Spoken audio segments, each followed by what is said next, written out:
जो किसी प्रकार से दूसरे का धन हरण कर ले वही बुद्धिमान है। जो दंभ करता है वही बड़ा आचार्य है। जो झूठ बोलता है वही हंसी दिल्लगी करना जानता है। कलयुग में वही गुणवान कहा जाता है। जो आचारहीन है और वेद मार्ग को छोड़े हुए है, कलयुग में वही ज्ञानी, वही वैराग्यवान है। जिसके बड़े बड़े नख और लंबी लंबी जटाएं है, वही कलयुग में प्रसिद्ध तपस्वी है। जो अमंगल वेश और अमंगल भूषण धारण करते हैं और अब भक्ष अभक्ष, खाने योग्य और न खाने योग्य सब कुछ खा लेते हैं, वही योगी है, वही सिद्ध है, वही मनुष्य कलिकाल में पूज्य है। जिनके आचरण दूसरों का अपकार अहित करने वाले हैं, उन्हीं का बड़ा गौरव होता है और वही सम्मान के योग्य होते हैं। जो मन, वचन और कर्म से लबार झूठ बकने वाले हैं, वे ही कलयुग में वक्ता माने जाते हैं। हे गोसाई, सभी मनुष्य स्त्रियों के विशेष वश में है और बाजीगर के बंदर की तरह उनके नचाए नाचते हैं। ब्राह्मणों को शूद्र ज्ञानोपदेश करते हैं और गले में जनेऊ डालकर कुत्सित दान लेते हैं। सभी पुरुष काम और लोभ में तत्पर और क्रोधी होते हैं। देवता, ब्राह्मण, वेद और संतों के विरोधी होते हैं।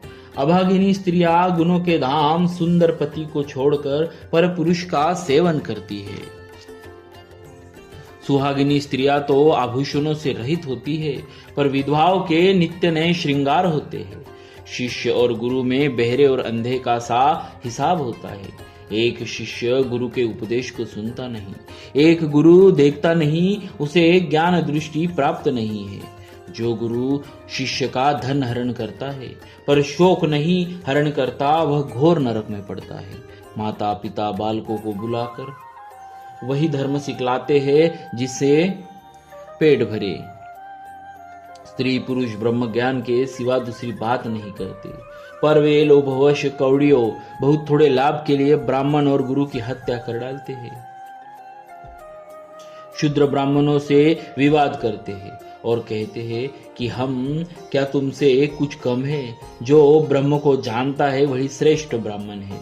ऐसा कहकर वे उन्हें डांट कर आंखें दिखलाते हैं।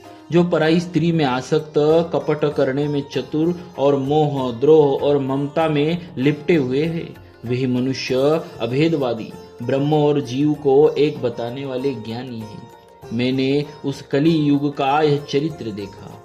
वे स्वयं तो नष्ट हुए ही रहते हैं, जो कहीं सन्मार्ग का प्रतिपालन करते हैं उनको भी वे नष्ट कर देते हैं।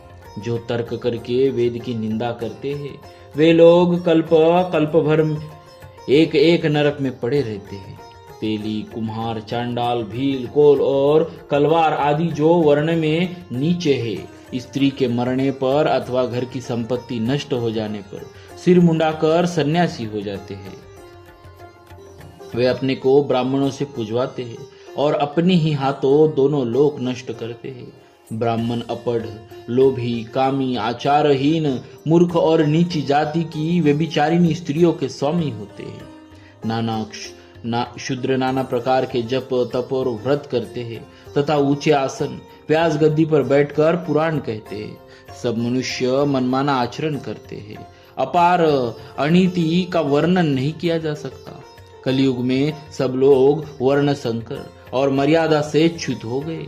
वे पाप करते हैं और उनके फलस्वरूप दुख, भय, रोग, शोक और प्रिय वस्तु का वियोग पाते हैं। वेद सम्मत तथा वैराग्य और ज्ञान से युक्त जो हरि भक्ति का मार्ग है, मोहवश मनुष्य उस पर नहीं चलता और अनेकों नए नए पंथों की कल्पना करते हैं। सन्यासी बहुत धन लगाकर घर सजाते हैं, उनमें वैराग्य नहीं रहा, उसे विषयों ने हर लिया। तपस्वी धनवान हो गए और गृहस्थ दरिद्र।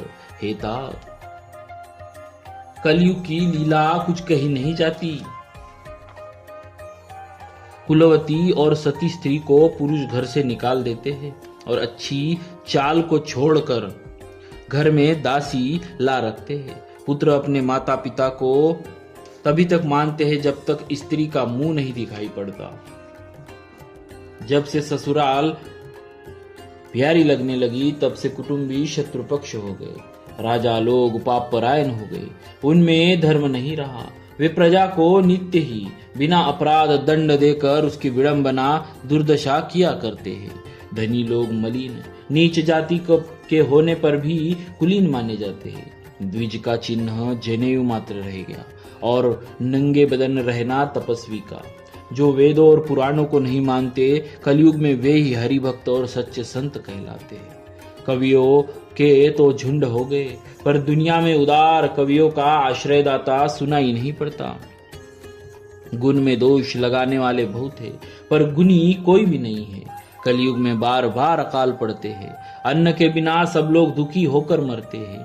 हे पक्षीराज गरुड़ जी, सुनिए, कलयुग में कपट, हट, दुराग्रह, दंभ, द्वेष, पाखंड, मान, मोह और काम आदि अर्थात काम, क्रोध और लोभ और मद ब्रह्मांड भर में व्याप्त हो गए, छा गए। मनुष्य जप, तप, यज्ञ, व्रत और दान आदि धर्म तामसी भाव से करने लगे। देवता इंद्र पृथ्वी पर जल नहीं बरसाते और बोया हुआ न उगता नहीं। स्त्रियों के बाल ही भूषण है, उनके शरीर पर कोई आभूषण नहीं रह गया और उनको भूख बहुत लगती है, अर्थात वे सदा अतृप्त ही रहती है। वे धनहीन और बहुत प्रकार की ममता होने के कारण दुखी रहती है। वे मूर्ख सुख चाहती है, पर धर्म में उनका प्रेम नहीं है। बुद्धि थोड़ी है और कठोर है, उनमें कोमलता नहीं है। मनुष्य रोगों से पीड़ित है, भोग सुख कहीं नहीं है, बिना ही कारण अभिमान और विरोध करते हैं। 10-5 वर्ष का थोड़ा सा जीवन है, परंतु घमंड ऐसा है मानो कल्पांत प्रलय होने पर भी उनका नाश नहीं होगा। कली काल ने मनुष्य को बेहाल अस्त व्यस्त कर डाला, कोई बहन बेटी का भी विचार नहीं करता। लोगों में न संतोष है, न विवेक और न शीतलता है। जाति कुजाति सभी लोग भीख मांगने वाले हो गए। ईर्ष्या, डाह, कड़वे वचन और लालच भरपूर हो रहे हैं। समता चली गई, सब लोग वियोग और विशेष शोक से भरे पड़े हैं। वर्णाश्रम धर्म के आचरण नष्ट हो गए। इंद्रियों का दमन, दान, दया और समझदारी किसी में नहीं रही। मूर्खता और दूसरों को ठगना यह बहुत अधिक बढ़ गया। स्त्री पुरुष सभी शरीर के ही पालन पोषण में लगे रहते हैं। जो पराई निंदा करने वाले हैं, जगत में वही फैले हैं। हे सर्पों के शत्रु गरुड़ जी, सुनिए, कलिकाल पाप और अगुणों का घर है, किंतु कलयुग में एक गुण भी बड़ा है कि उनमें बिना ही परिश्रम भव बंधन से छुटकारा मिल जाता है। सत्ययुग, त्रेता युग और दापर युग में जो गति पूजा, यज्ञ और योग से प्राप्त होती है, वही गति कलयुग में लोग केवल भगवान के नाम से पा जाते हैं। बोलिए श्री सीताराम जी महाराज की जय। भक्तवत्सल भगवान